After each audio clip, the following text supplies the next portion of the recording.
Hello दोस्तों, मुझे उम्मीद है कि आप सभी अच्छे होंगे। दोस्तों, फिन निफ्टी में कोई खास मूव नहीं आया है, तो सवाल यहाँ पे ये खड़ा हो जाता है कि क्या कल बैंक निफ्टी में मूव आएगा या बैंक निफ्टी की भी हालत फिन निफ्टी जैसी रहेगी? क्योंकि एक्सपायरी के दिन कोई खास मूव नहीं आना, दोनों तरफ के प्रीमियम खाना, चाहे कोई पॉजिटिव साइड पोजीशन बनाने की कोशिश कर रहा हो या नेगेटिव साइड पोजीशन बनाने की कोशिश कर रहा हो, तो प्रीमियम गलाने की कोशिश की गई है। दोनों तरफ से अगर आप ध्यान से देखेंगे, एक ही रेंज में मार्केट को रखा गया है और वही सिचुएशन अगर आप देखेंगे, बैंक निफ्टी में भी एक ऐसा लेट हुआ है। मैं अभी लॉजिक में आपको एक्सप्लेन करूँगा। लेकिन अगर निफ्टी 50 की बात करें, तो निफ्टी 50 में आप एक मोमेंटम कह सकते हैं कि इसने अपने ट्रेडिंग डे हाई का ब्रेकआउट देके आपको एक मोमेंटम दिया है और जो इम्पोर्टेंट रेजिस्टेंस था वो 17 का यहाँ पे डे हाई था। ये डिस्कशन किया गया था और जो चैनल बन रहा था उसी चैनल के अंदर है। निफ्टी 50 का डिस्कशन हम निफ्टी 50 वाली वीडियो में करेंगे। यहाँ पे बैंक निफ्टी पे नजर डाल लेते हैं कि बैंक निफ्टी का पहले लॉजिक एक्सप्लेन करेंगे और ये साइडवेज चीजें आप समझ गए हैं। आज की वीडियो में हम क्या-क्या डिस्कशन करने वाले हैं, मैं आपको एक ओवरव्यू बता देता हूँ। पहले अगर डिस्कशन की बात करें, तो यहाँ पे तो हम लॉजिक समझेंगे। यहाँ पे आप देखेंगे मार्केट अभी भी उसी रेंज में है। 1 डे के टाइम फ्रेम पे जो एक रेंज बनाई थी मार्केट ने, जब ये मोमेंटम आया था, अभी भी उसी रेंज में है। उससे बाहर नहीं निकला है। ना ऊपर की तरफ निकला है, ना नेगेटिव, ना नीचे की तरफ निकला है। तो यानी कि उस सिचुएशन पे खड़ा है, जहां से क्लियरली डिसाइड नहीं किया जा सकता कि यहां से मार्केट ऊपर जाएगा या फिर मार्केट यहां से नीचे जाएगा। किसी भी तरीके से डिसीजन नहीं लिया जा सकता। जब तक या तो इस रेंज का ब्रेक करेगा, जो मार्केट ने ये स्विंग बनाया है, इसे अप्रोच करने की कोशिश करेगा, लेकिन ऊपर रेजिस्टेंस हो जाएंगे 44,000 के, 44,100 के, दो इंपॉर्टेंट रेजिस्टेंस हो जाएंगे हमारे। क्योंकि जिस रेंज से मार्केट बैठा हुआ है, अगर इस रेंज से भी निकलेगा तो एक रेंज और हमने समझी थी, ये वाली रेंज। इस रेंज में भी मार्केट काफी साइडवेज रहा है, तो इसका भी हम ध्यान रखेंगे। चलो तभी इसका डिस्कशन कर लेंगे जब मोमेंटम की सिचुएशन बनेगी। अगली चीज हम यहाँ पे क्या समझने वाले हैं? अगली चीज हम यहाँ पे समझने वाले हैं, आज एक लेवल और मिला है। अगर आप ध्यान से देखेंगे, 17 को ऑब्जर्व करेंगे, पहले ये एक सपोर्ट था, ब्रेकडाउन मिलते ही इसने एक रेजिस्टेंस की तरह एक्ट किया। 20 को ऑब्जर्व करेंगे तो इसने एक इंपॉर्टेंट रेजिस्टेंस के रूप में एक्ट किया। आज देखेंगे, इसका मार्केट ने ब्रेकआउट दिया, फिर इसने एक सपोर्ट की तरह एक्ट किया, फिर से ब्रेकडाउन दिया, फिर इसने एक रेजिस्टेंस की तरह एक्ट किया। यानी कि 3 दिन से लगातार ये लेवल रेस्पेक्ट कर रहा है। हालांकि पहले भी इंपॉर्टेंट रहा है, अगर आप देखेंगे 12 को अगर इसे आगे एक्सटेंड करेंगे, सपोर्ट हमें देखने को मिला था। उससे भी आगे इसे आप एक्सटेंड करेंगे तो यहाँ पे आप देखेंगे, पहले रेजिस्टेंस देखने को मिला था, फिर सपोर्ट देखने को मिला था। 9th को भी देखेंगे, पहले रेजिस्टेंस, फिर ब्रेकआउट मिलने के बाद यहाँ पे सपोर्ट लेता हुआ दिखाई देता है। उससे पीछे भी जाएंगे, मार्केट इस लेवल की भी रेस्पेक्ट करता हुआ चल रहा है। तो हम इस पे भी नजर रखेंगे, क्योंकि क्लोजिंग इसी के आसपास है। इस पे नजर रखने के हमारे दो रीजन है। पहले अगर रीजन की बात करें, तो आज की यानी कि 21st की डे क्लोजिंग इसी जोन में आपको दिखाई दे रही है। दूसरे रीजन की बात करें, जो 20 का डे हाई है, जो कि आज हमारे लिए प्रीवियस डे हाई था, इसलिए यहाँ पे इसने रेजिस्टेंस की तरह एक्ट किया था और आज भी इस लेवल की हमें रेस्पेक्ट होती हुई नजर आई।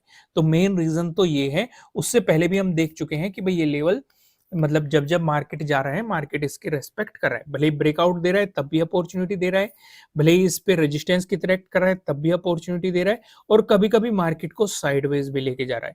क्योंकि ये हमारी हेल्प कैसे करते हैं वो मैं आपको समझा देता हूँ। अब ये कोई लेवल है, ठीक है, जहां पे मार्केट, जो मार्केट को बार बार रोकने की कोशिश कर रहा है और मार्केट इसके पास गया, अगर कुछ देर साइडवेज चलने चला तो समझ लो अपनी पोजीशन से एग्जिट कर लो, ये बताने में मदद करते हैं। या फिर अगर मार्केट यहां से रिजेक्शन ले रहा है तब एग्जिट कर लो, ये बताने में मदद करता है।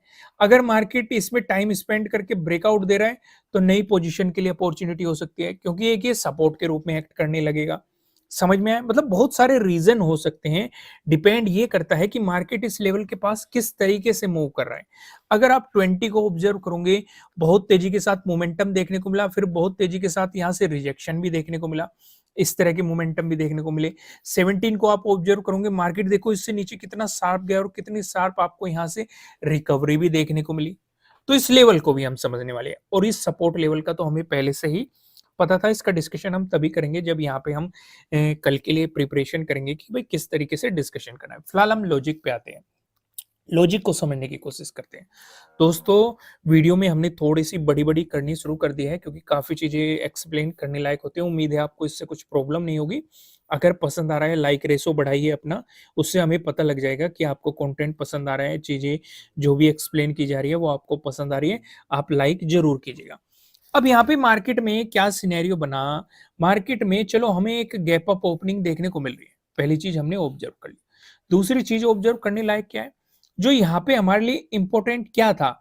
हमारे लिए ये वाला ज़ोन इम्पोर्टेंट था। क्यों इम्पोर्टेंट था? क्योंकि प्रीवियस डे हाई है। दूसरा ज़ोन कौन-सा इम्पोर्टेंट था? ये क्या है? प्रीवियस डे क्लोजिंग है। तीसरा ज़ोन कौन-सा इम्पोर्टेंट था? ये वाला सपोर्ट ज़ोन जो हमने ऑलरेडी पहले से ही ड्रॉ करके रखा था। चौथा इंपॉर्टेंट पॉइंट क्या था? आपके लिए ये वाला ज़ोन इम्पोर्टेंट था। ये क्या था? प्रीवियस डे लो। इतनी चीज़ें हमें पहले से पता थी। मार्केट में जो गैप अप ओपनिंग देखने को मिल रही है, ये प्रीवियस डे हाई से आपको ऊपर देखने को मिली है और फिर कहीं न कहीं मार्केट यहाँ पे सपोर्ट ले रहा है। अब समझो खेल क्या था? भई मार्केट ने यहाँ पे टाइम भी स्पेंड कर दिया, हमें ट्रेडिंग डे हाई दे दिया और ट्रेडिंग डे लो दे दिया। भाई अगर मार्केट यहाँ पे टाइम स्पेंड कर रहा था, इसका ब्रेकआउट दे देता ट्रेडिंग डे हाई का, तो हम पॉजिटिव साइड अपॉर्चुनिटीज के बारे में सोचते। मार्केट ने दिया क्या? मार्केट ने यहाँ पे प्रीवियस डे हाई का भी ब्रेकडाउन दे दिया, साथ के साथ ट्रेडिंग डे लो का भी ब्रेकडाउन दे दिया। तो इसका मतलब दो सेटअप बना दिए मार्केट ने और आपको साथ में फॉलोवर कैंडल भी दे दी और फिर अचानक से रिवर्सल दिखा दिया। तो यहाँ पे मार्केट ने आपका एक एसएल हिट किया है आज। समझ में आया? देखो लॉजिक प्रॉपर था, सही था कि मार्केट ने प्रीवियस डे हाई का भी ब्रेकडाउन दिया है, ट्रेडिंग डे लो का भी ब्रेकडाउन दिया है, लेकिन मार्केट ने एक रिवर्सल दिखा दिया और आपका एसएल हिट कर दिया। फिर अपॉर्चुनिटी कहां बनी? देखो अपॉर्चुनिटी बनने को तो यहाँ पे भी बन रही है। मार्केट ने एक बेहतरीन सी ट्रेंड लाइन आपको दिखाई दे रही है, इसका ब्रेकडाउन दिया और मार्केट ने काफी बेहतरीन मोमेंटम दिया। यहाँ पे आपको काइंड ऑफ चैनल भी देखने को मिलेगा जो हम चैनल निफ्टी 50 में देख रहे हैं। अगर आपने निफ्टी 50 वाली वीडियो देखी होगी, निफ्टी 50 में भी एक चैनल मार्केट फॉर्म करता हुआ चल रहा है। यहाँ पे दिन में ही आपको एक चैनल देखने को मिला। अगर किसी ने चैनल नहीं देखा तो आपको यहाँ पे एक सपोर्ट लाइन का ब्रेकडाउन देखने को मिला। अगर किसी ने कुछ भी नहीं देखा, भाई ना ये देखा ना ये देखा, मार्केट ने नया ट्रेडिंग डे लो आपका यहाँ पे बनाया, ट्रेडिंग डे लो का भी आपको यहाँ पे ब्रेकडाउन देखने को मिला है। चीजें समझ में आई? क्लियर हुआ? नीचे आपका ये सपोर्ट जोन था। देखो सपोर्ट जोन इस तरीके से मदद करते हैं, अगर मार्केट यहाँ पे सपोर्ट लेके ऊपर चला गया तो नेगेटिव साइड अपॉर्चुनिटी बनती ही नहीं है। अगर मार्केट इसके बाद भी इसका ब्रेकडाउन देने की कोशिश करता तो हम कहीं ना कहीं अपने प्रीवियस डे लो को पकड़ने की कोशिश करते, एक मोमेंटम की और उम्मीद कर सकते थे हम। चीजें समझ में है? दोस्तों 6 दिन ही बचे हुए हैं, जो 50% का ऑफर चल रहा है। 6 दिन बाद यह ऑफर खत्म कर दिया जाएगा। नीचे डिस्क्रिप्शन में आपको एप्लीकेशन का लिंक मिल जाएगा। फिलहाल मैं आपको लेके चलता हूँ वन डे के टाइम फ्रेम पे। वन डे के टाइम फ्रेम पे ज्यादा डिस्कशन हम नहीं करते हैं, आपको ऑलरेडी सारी चीजें पता है। सपोर्ट जोन या मार्केट एक रेंज में भी चल रहा है तो बार बार डिस्कशन करने का कोई मतलब नहीं है। मैं सीधा आपको यहाँ पे लेके आता हूँ 15 मिनट के टाइम फ्रेम पे। अब चीजें समझते हैं। भाई एक चीज तो हमें पहले से पता थी कि आपको इसे आगे एक्सटेंड करना है। दूसरी चीज हमें क्या पता चल गई? Previous day closing. भाई आपका प्रीवियस डे लो भी इसी जोन में है, ये सपोर्ट जोन भी है, ये आपके लिए एक रेजिस्टेंस जोन है। प्रीवियस डे क्लोजिंग भी आपके इसी जोन में है। ये वाला आपके लिए क्या है? ये वाला है आपके लिए प्रीवियस डे हाई। समझ रहे हो? चीजें क्लियर हो रही है? अब यहाँ पे एक एक पॉइंट समझने की कोशिश करना। अगर मार्केट फ्लैट ओपन होकर आपको पॉजिटिव मोमेंटम दिखाता है, खुद से सवाल पूछो, क्या हमें पॉजिटिव साइड बड़ा टारगेट लेके चलना चाहिए कि नहीं?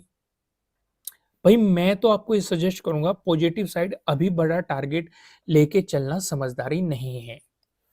दूसरा सवाल, क्या हमें नेगेटिव साइड बड़ा टारगेट लेके चलना चाहिए? नेगेटिव साइड भी बड़ा टारगेट लेके चलना समझदारी नहीं है। तो दोनों तरफ नहीं का जवाब आ रहा है तो करना क्या है, रीजन क्या है, रीजन भी समझ लेते हैं। भाई इसके जस्ट ऊपर प्रीवियस डे हाई हो गया, इसके जस्ट ऊपर एक और रेजिस्टेंस हमें दिखाई दे रहा है। इसके जस्ट ऊपर मार्केट कहीं न कहीं गैप फिलिंग के लिए जा सकता है, लेकिन यहाँ पे एक इंपॉर्टेंट रेजिस्टेंस है जिसका बहुत पहले से डिस्कशन होता हुआ आ रहा है, 44,000 का और 44,100 का।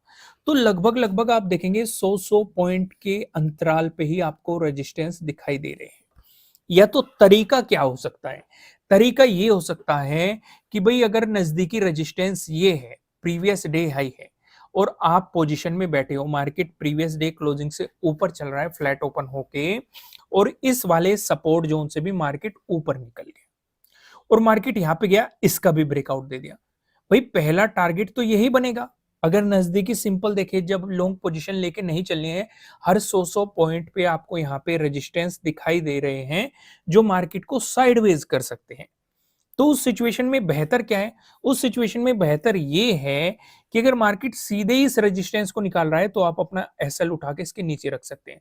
अगर अगले रेजिस्टेंस पे टाइम स्पेंड कर रहा है तो अपनी प्रॉफिट बुकिंग करो, या अगले रेजिस्टेंस को भी निकाल रहा है तो यहां से अपना एसएल उठा के यहाँ पे पुट करो।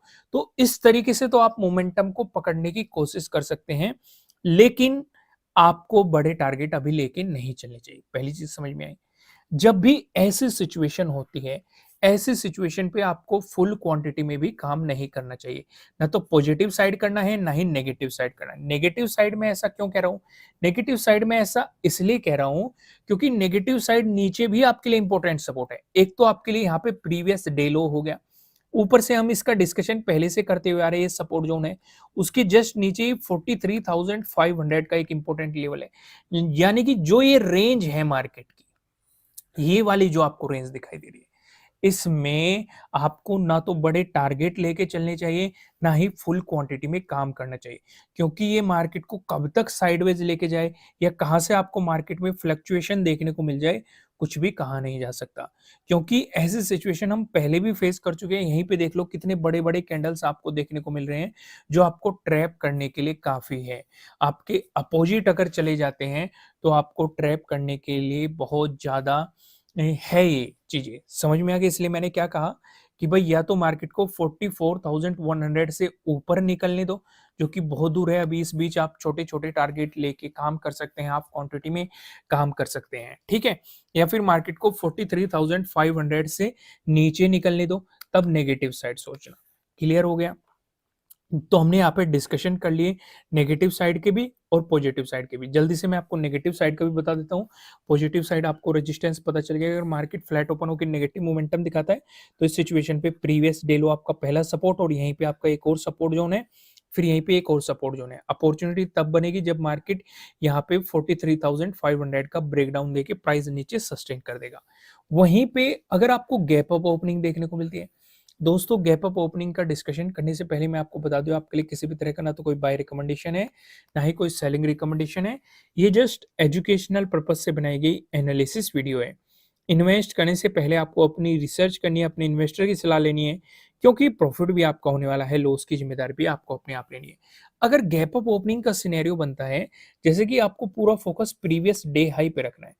एक बात तो मैं आपको समझा ही चुका हूँ कि भई अगर हर 100-100 पॉइंट पे लगभग-लगभग यहाँ तक 44,100 तक आपको इम्पोर्टेंट रेजिस्टेंस दिखाई दे रही है। इस बीच कहीं भी गैप अप ओपनिंग हो जाए, तो जितने भी रेजिस्टेंस है मान के चलो, अगर इन रेजिस्टेंस से यहाँ पे ओपन हो रही है तो ये आपके लिए सपोर्ट के रूप में एक्ट करेंगे।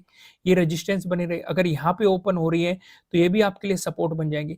अगर यहीं पे ओपन हो रही है तो सिर्फ ये सपोर्ट बन जाएगा। ये चीज तो आप अच्छी तरीके से जानते हैं, क्योंकि अगर रेजिस्टेंस है ब्रेकआउट मिलती, उसकी सपोर्ट करने की पॉसिबिलिटी बढ़ जाती है। यहाँ तक चीजें क्लियर होगी। अगर अगला डिस्कशन करें, यहाँ पे चीजों को समझने की कोशिश करें, आपको प्रीवियस डे हाई पे मार्केट ने गैप अप ओपनिंग देके मोमेंटम दिखाया, तो बड़े टारगेट तो लेके नहीं चलने हैं। आपको रेजिस्टेंस जोन पता है कहाँ-कहाँ पे है। लेकिन आप स्कैल्पिंग कर सकते हैं या फिर ट्रेलिंग स्टॉप लॉस का इस्तेमाल करते हुए मोमेंटम को पकड़ने की कोशिश कर सकते हैं। वहीं पे अगर मार्केट यहाँ पे रिवर्सल दिखाता है, देखो सपोर्ट भी नजदीक-नजदीक है। तो इसलिए मैं ये कह रहा हूँ कि अगर इस बीच शांति से भी बैठे रहोगे तो कुछ प्रॉब्लम है नहीं, अगर आप देखें तो। दूसरी चीज, अगर गैप डाउन ओपनिंग मिलती है तो मेन इंपॉर्टेंट हमारे लिए यही जोन है, 43,500।